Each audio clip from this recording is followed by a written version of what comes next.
Changing a tethered charging cable on a Chargemaster or Polar charging point is not as difficult as you might think. If you can change a mains plug and know a little bit about the electrical system in your house, you should be fine. But if you're not certain, ask a qualified electrician. This EVSE was not working due to a faulty cable. Chargemaster wanted a lot of money to come and replace it, as it was 6 months out of warranty. So, for a lot less, I bought a new cable from a company called EVSE.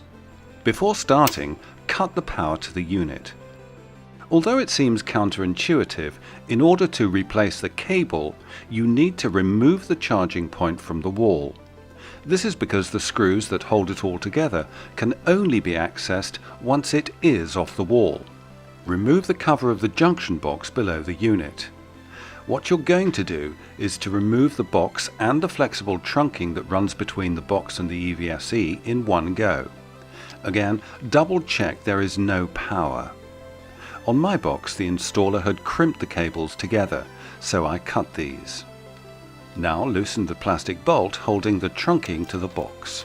Underneath the charging unit, there's one screw that holds it onto the wall bracket. Mine needed a hexagonal key to remove it. Then simply lift off the unit with the trunking attached. Work somewhere clean so you don't lose the screws.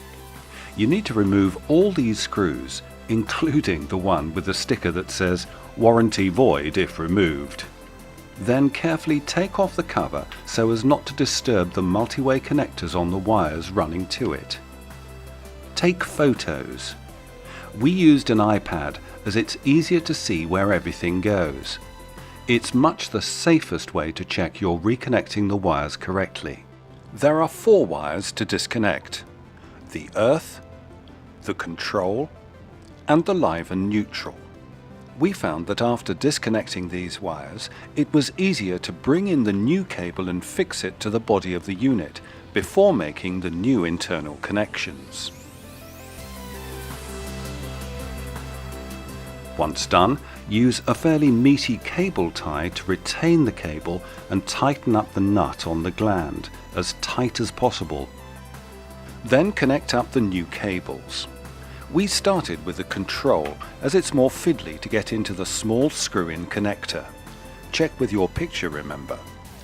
Then we connected the earth to the adjacent screw, followed by the live and neutral. Check all the connections for tightness and then replace the lid.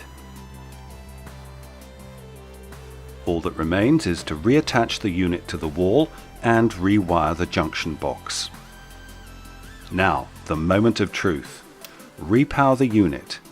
It'll go through a self-check for about 30 seconds. When just the yellow power light remains on, plug in your car. And that's it.